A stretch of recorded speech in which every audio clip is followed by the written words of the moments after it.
905 গৰাকী ব্যক্তিয়েও ভূমি পট্টা লাভ কৰিব।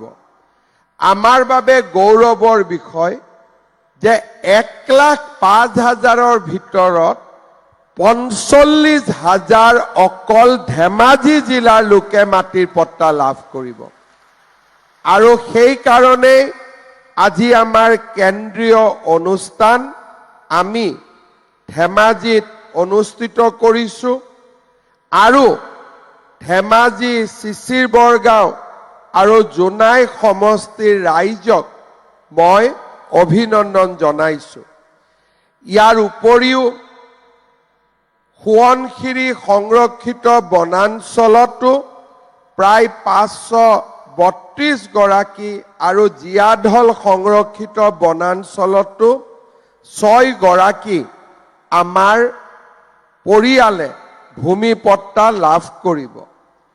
আজি মই এই সভালৈ অহাৰ আগতে ধেমাজি জিলাৰ আয়ুক্তৰ কাৰ্যালয়ৰো শুভ উদ্বোধন কৰিছিলোঁ।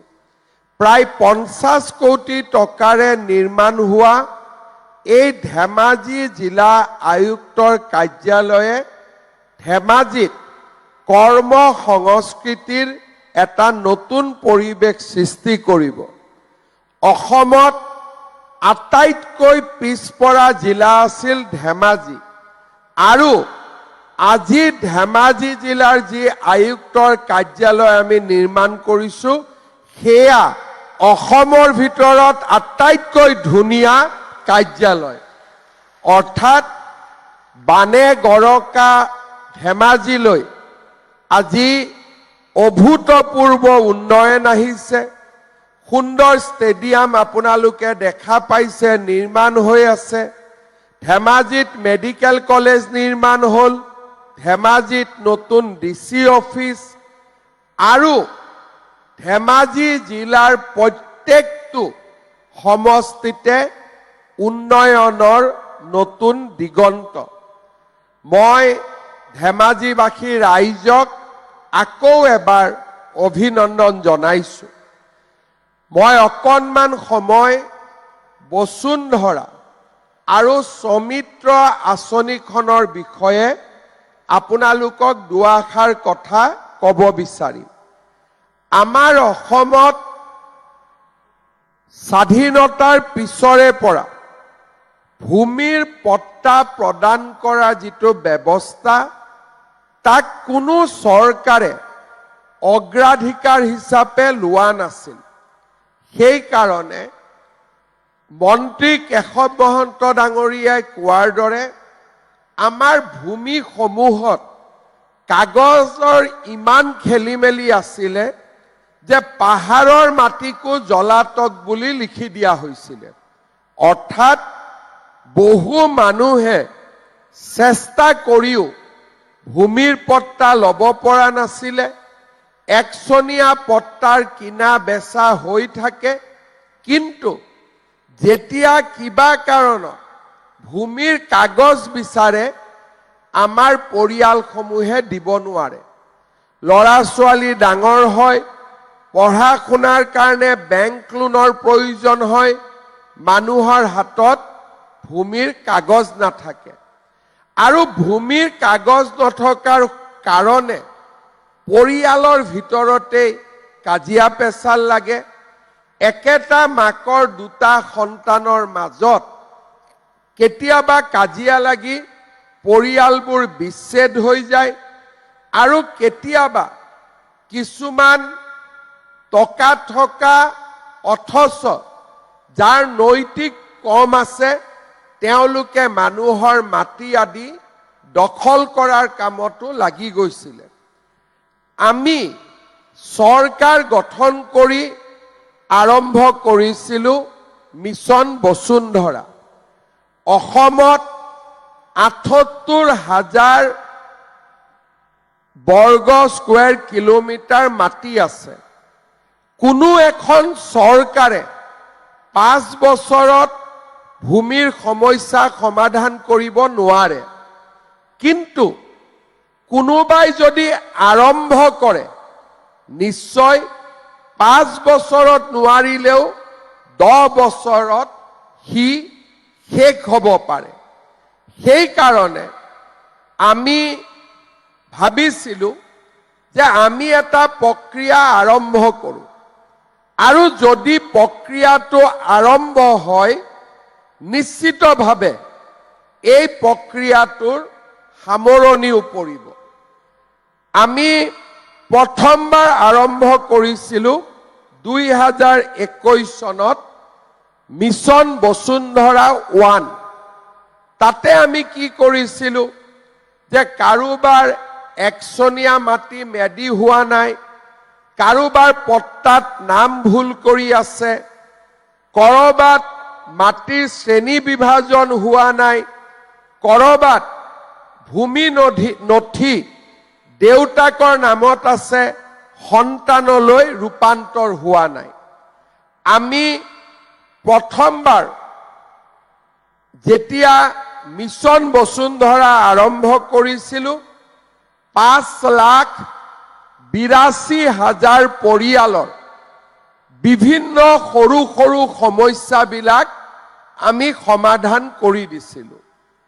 তাৰ পিছত আমি আৰম্ভ কৰিছিলোঁ মিছন বসুন্ধৰা 2, অৰ্থাৎ চৰকাৰী মাটিত যিবিলাক খিলঞ্জীয়া লোকে যুগ যুগ ধৰি বাস কৰি আছে তেওঁলোকক আমি মাটিৰ পট্টা দিয়াৰ কাম হাতত লৈছিলোঁ। মিছন বসুন্ধৰা 2ত আমি 2,29,000 পৰিয়ালক ভূমি পট্টা প্ৰদান কৰিবলৈ সক্ষম হৈছিলোঁ, যি নেকি যুগ যুগ ধৰি চৰকাৰী মাটিত বাস কৰি আছিলে। মই নিজে ধেমাজি জোনাইত নিজে আহি হাজাৰ হাজাৰ লোকক মাটিৰ পট্টা প্ৰদান কৰিছিলোঁ। আটাইতকৈ আনন্দৰ কথা আছিলে যেতিয়া আমি এই ভূমিৰ পট্টা প্ৰদান কৰিছিলোঁ 100 জনৰ 85% লোকেই শিডিউল ট্ৰাইব, শিডিউল কাষ্ট আৰু OBC শ্ৰেণীৰ লোক উপকৃত হৈছিলে। সি আছিলে মিছন বসুন্ধৰা 2। তাৰ পিছত আমি আৰম্ভ কৰিলোঁ দুটা ব্যৱস্থা। এটা হ'ল নন কেডেষ্ট্ৰেল NC ভিলেজসমূহক ৰাজহ গাঁৱলৈ ৰূপান্তৰ আৰু ধৰ্মীয় অনুষ্ঠান, স্কুল, কলেজ, নামঘৰক মাটিৰ পট্টা দিয়া। আজিকালি এটা নতুন ট্ৰেণ্ড আৰম্ভ হৈছে। কোনোবা ককাকে যদি স্কুল এখন স্থাপন কৰিবলৈ ৰাইজক মাটি দান দিছিলে, কিন্তু ৰাইজে স্কুলৰ নামত মাটিৰ পট্টা কৰি নললে, যেতিয়াৰ পৰা মাটিৰ দাম বাঢ়িলে সেই ককাকৰ বা আটাকৰ নাতিয়েক এতিয়া তেওঁলোকে কৈছে যে এইটো মোৰ মাটি, এই স্কুল আপোনালোকে ইয়াৰ পৰা উঠাই লৈ যাওক। বহুত ক্ষেত্ৰত কোৰ্টেও ৰায় দিছে যে মাটিটোতো সেই ব্যক্তিজনৰ, কাৰণ দান লওঁতেই স্কুলে মাটিখিনি ৰেজিষ্ট্ৰেশ্যন নকৰিলে। এনেকুৱা বিশেষকৈ নেশ্যনেল হাইৱেৰ কাম যেতিয়াৰ পৰা আৰম্ভ হ'ল বহু স্কুল এনেকে বিবাদত পৰিলে। আমি সিদ্ধান্ত ললো যে নহয়, আমি স্কুল, কলেজ, নামঘৰ সকলোকে আমি মাটিৰ পট্টা প্ৰদান কৰিম, যাতে অসমত আৰু খেলি মেলি হ'ব নোৱাৰে। আজি মই আপোনালোকক জনাবলৈ পাই ভাল পাইছোঁ যে আজি আমাৰ সমগ্ৰ অসমতে 8,406টা নামঘৰ, মন্দিৰ, গীৰ্জা, ধৰ্মীয় অনুষ্ঠানে মাটিৰ পট্টা লাভ কৰিব।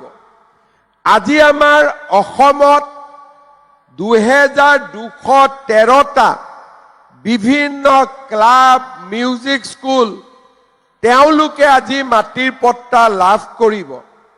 ইয়াৰ উপৰিও চৰকাৰী স্কুল কলেজ এইসমূহেও 13,637টা অনুষ্ঠানে আজি ভূমি পট্টা লাভ কৰিব।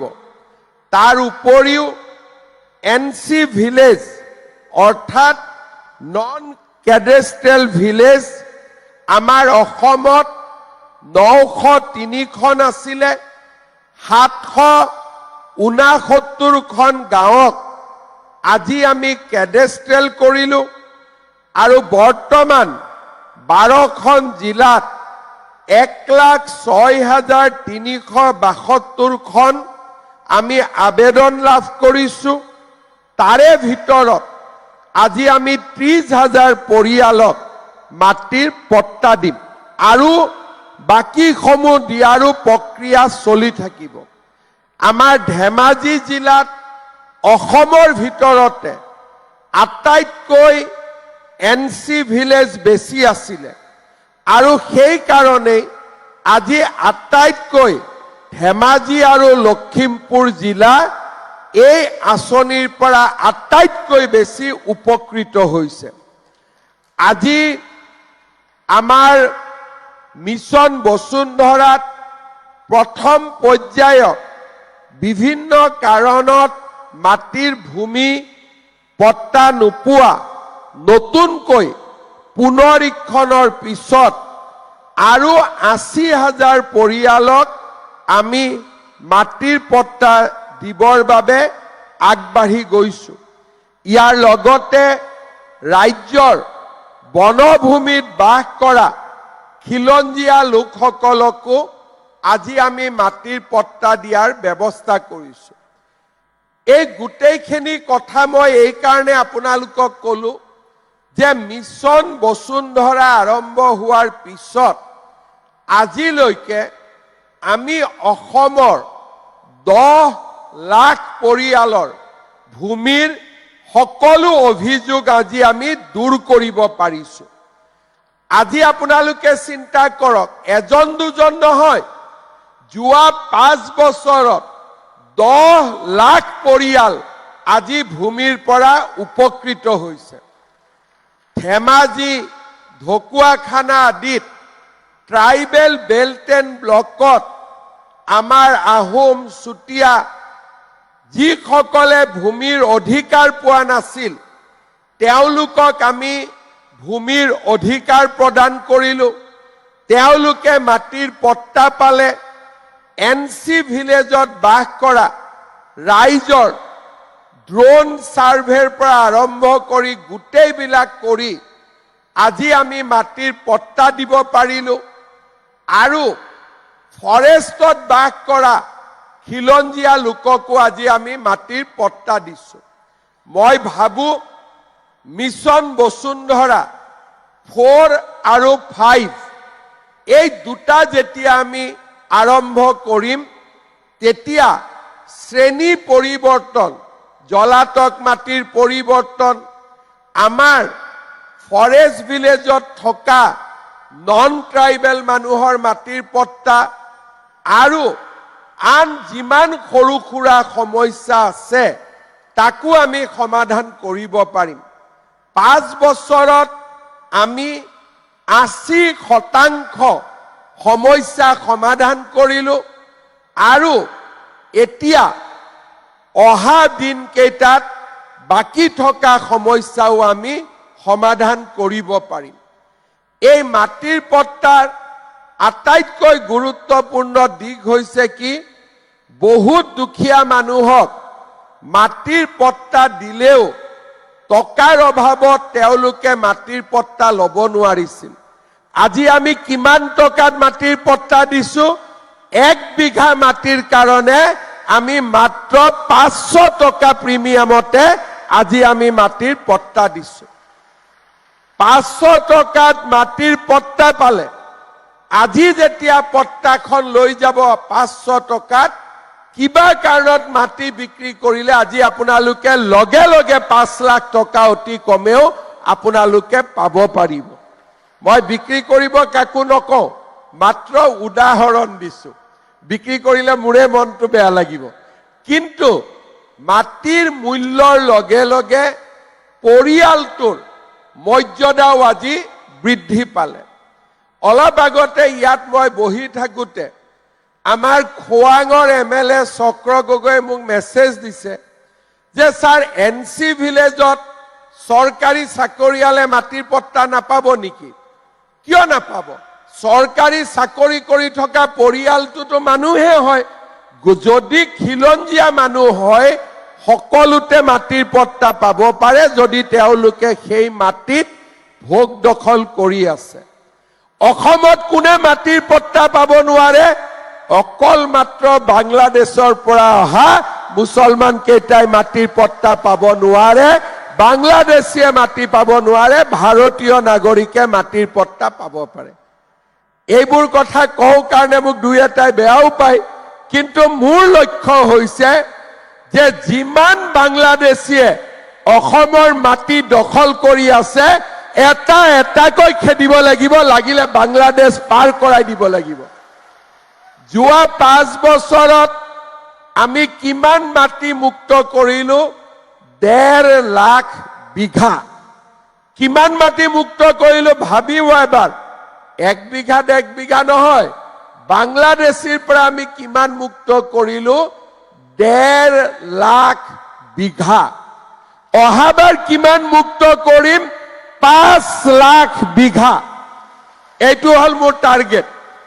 কিন্তু ইমান ডাঙৰ উচ্ছেদ অভিযানৰ পিছতো খিলঞ্জীয়া লোকসকলক আমি কষ্ট দিয়া নাই। আমাৰ নীতি কি? খিলঞ্জীয়া জনজাতীয় অজনজাতীয় লোকক মাটিৰ পট্টা দিয়া আৰু বাংলাদেশীক খেদা। এইটো ভাল নীতি হয় নে নহয়? আপোনালোকে সাপোৰ্ট কৰে নে নকৰে? কৰে নে নকৰে? এইটোৱে হৈছে প্ৰথম অসমত চৰকাৰ। মোৰ মুখত তালা লগাব বহুতে এতিয়া চেষ্টা কৰি থাকে। মই বোলো যদি মই মুখেদি নকওঁ হাতেদি বেছিকৈ কৰি দিম, তেতিয়া কষ্ট বেছি হ'ব। গতিকে মুখেদি কৈ থাকিলে অলপ কষ্ট কম হ'ব।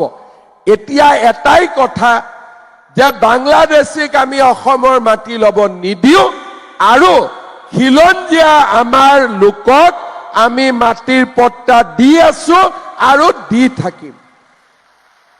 দুই এটা আমাৰ সমস্যা আছে।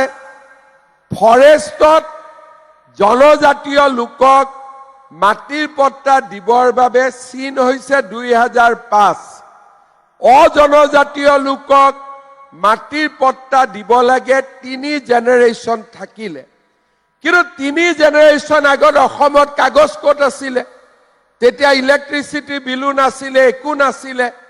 এতিয়া লাহেকৈ আমি সিদ্ধান্ত ল'ম যে গাঁও সভাই যদি কৈ দিয়ে যে এই মাটি তেওঁ 3 জেনেৰেশ্যনৰ পৰা আছে, তেতিয়ালে ফৰেষ্টতো আমি আমাৰ বহু দিনৰ পৰা বহি থকা মানুহসকলক আমি মাটিৰ পট্টা দিব পাৰিম।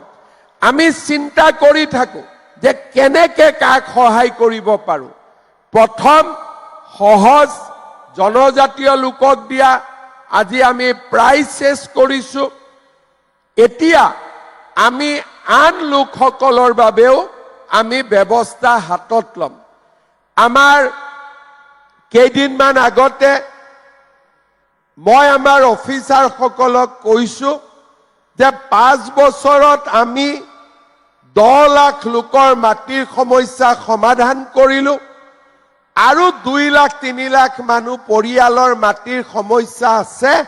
অহা 5 বছৰত আমি গোটেই সমস্যাবিলাক সমাধান কৰি দিব লাগিব, যাতে অসমত আৰু মাটিৰ কাৰণে কোনো খিলঞ্জীয়া ভূমিপুত্ৰই আৰু কেতিয়াও কষ্ট পাব নালাগে। এই সিদ্ধান্ত লৈ আমি আজি আগবাঢ়ি গৈছো, আগবাঢ়ি গৈ থাকিম। আপোনালোকে জানি ভাল পাব এটা ডাঙৰ কাম আমি হাতত লৈছো। সেইটো হ'ল চাহ বাগিচাৰ শ্ৰমিকসকলক মাটিৰ পট্টা দিয়া। আমি অসমীয়াই কোনোবা মানুহ আহিলে কি কওঁ, চাহ একাপ খাওক, বহক। কিন্তু চাহ কাপ আমাক কোনে বনাই দিলে? চাহ বাগিচাৰ মজদুৰসকলে। যেতিয়া আমি মিছন বসুন্ধৰা কৰি আছিলো, তেতিয়া মনত চিন্তাটো অহা নাছিলে, চাহ বাগিচাৰ মাটিও কেনেকে দিম, এইবোৰতো মালিকৰ মাটি। কিন্তু লাগি থাকিলে বুদ্ধি আহি যায়। এইবাৰ আমি বিধানসভাত ঠিক কৰিলো যে লেণ্ড সিলিং এক্টত পেলাই আমি বাগানৰ মাটিও আমি বাগানৰ শ্ৰমিকক দিয়াৰ ব্যৱস্থা কৰিম। তেওঁলোকে মালিকবিলাকে হাইকোৰ্ট কৰিলে, সুপ্ৰিম কোৰ্ট কৰিলে, আমি জিকিলো, কাৰণ আমাৰ উদ্দেশ্য সৎ আছিলে। এতিয়া 13 মাৰ্চত প্ৰধানমন্ত্ৰী ডাঙৰীয়াক মই নিমন্ত্ৰণ কৰিছো যে 200 বছৰৰ পিছত চাহ শ্ৰমিকে মাটিৰ অধিকাৰ পাব। আপুনি প্ৰথম পত্তাখন নিজ হাতেৰে দি থৈ যাওক, বাকীখিনি আমি দিয়াৰ ব্যৱস্থা কৰিম। তাৰ মানে আমাৰ চৰকাৰখনে ST, SC, OBC, T-ট্ৰাইব, ট্ৰাইবেল বেল্ট এণ্ড ব্লকত বাস কৰা আমাৰ আহোম, চুতীয়া, মৰাণ, মটক, গোৰ্খা, আজি আমি সকলোকে, যিসকলে অসমত বহু দিনৰ পৰা বাস কৰি আছে, আজি সকলোৰে আমি ভূমিৰ সমস্যা সমাধানৰ বাবে চেষ্টা কৰিছো। এইটো ঠিক সমস্যা আছে 15 লাখৰ, কৰিব পাৰিছো 10 লাখৰ। 5 লাখ মানুহে মনটো বেয়া পাই থাকে, আমাৰটো হোৱা নাই। কিন্তু একেলগেতো এটা বিল্ডিং বনাব নোৱাৰি, ফ্লোৰ ৱাইজেতো বনাব লাগিব। প্ৰথম গ্ৰাউণ্ড ফ্লোৰ, তাৰপিছত ফাৰ্ষ্ট ফ্লোৰ, ছেকেণ্ড ফ্লোৰ। এতিয়া বনাওতে বসুন্ধৰা 1 গ্ৰাউণ্ড ফ্লোৰ, বসুন্ধৰা 2 ফাৰ্ষ্ট ফ্লোৰ, বসুন্ধৰা 3 ছেকেণ্ড ফ্লোৰ, এতিয়া বসুন্ধৰা 4 and 5 বাকি ফ্লোৰ কেইটাও আমি বনাই দিম, যাতে সকলো আমাৰ মানুহৰ মাটিৰ সমস্যা সমাধান হ'ব পাৰে। ধেমাজিৰ কাৰণে আমি আৰু এটা কাম কৰিছিলো। আইনত আছিলে যে ধেমাজি টাউনৰ 5 কিলোমিটাৰ দূৰলৈকে তাক টাউন বুলি ধৰা হ'ব আৰু মানুহে মেক্সিমাম মাটি 1.5 কঠা পাব। ৰণোজ পেগু ডাঙৰীয়াৰ প্ৰচেষ্টাত আমি সিদ্ধান্ত ললো যে ধেমাজি টাউনৰ পৰা 5 কিলোমিটাৰ নালাগে, 0 কিলোমিটাৰৰ বাহিৰত থাকিলে আমি 7 বিঘাকৈ মাটি দিয়াৰ ব্যৱস্থা কৰিম। এই কামটো ৰণোজ পেগু ডাঙৰীয়াৰ প্ৰচেষ্টাত সম্ভৱ হ'ল। মই ৰণোজ পেগু ডাঙৰীয়াক আকৌ এবাৰ ধন্যবাদ জনাইছো। আমি সমস্যাবিলাক আহি থাকিব, আপোনালোকে আমাক জনাই থাকিব যে এইটো কথাৰ কাৰণে মোৰ মাটিটো হোৱা নাই, এইটো সমস্যা। আমি লাহে লাহে সকলো সমস্যা আমি সমাধান কৰিম, কাৰণ আপোনালোকে আমাক দিছপুৰত বহি থাকিবৰ কাৰণে পঠোৱা নাই, দিনে ৰাতি আপোনালোকৰ কাৰণে কাম কৰিব পঠাইছে, আৰু আমি আপোনালোকৰ কাৰণে কাম কৰি থাকিম। আজি আপোনালোকে চাওক, মই অলপ ধৰ্ম মানি চলো। আজি ইমান দিন বৰষুণ নাই, হয়নে? গোটেই ধূলিময়। আজি ধেমাজিত ইমান মানুহে মাটিৰ পট্টা পাইছে, ভগৱানে আজিয়ে বৰষুণ চাক ইয়াত পঠাই দিছে। কাৰণ আজি ধেমাজিত ঐতিহাসিক কাম হৈছে। 45-50,000 পৰিয়ালে মাটিৰ পট্টা পাব, সাধাৰণ কথা নহয়। সেইকাৰণে মই ভাবো আজিৰ দিনটো ধেমাজিৰ বাবে এটা আনন্দৰ দিন। উপায়ুক্ত আয়ুক্ত মহোদয়ক মই অনুৰোধ কৰিম, আৰু যাৰ যাৰ মাটিৰ সমস্যা আছে, আমাৰ ভুৱন পেগু আছে, প্ৰধান বৰুৱা আছে, ৰণোজ পেগু আছে, সকলো আপোনালোকৰ লগত থাকিব। যাৰ যাৰ মাটিৰ সমস্যা আছে, খালি লিগেল হ'ব লাগে, কাৰো মাটিত লোভ কৰিব নালাগে। নিজৰ মাটিত আমাৰ অধিকাৰ দিয়াত একো আপত্তি নাই, আমি আপোনালোকৰ কাৰণে কাম কৰি গৈ থাকিম।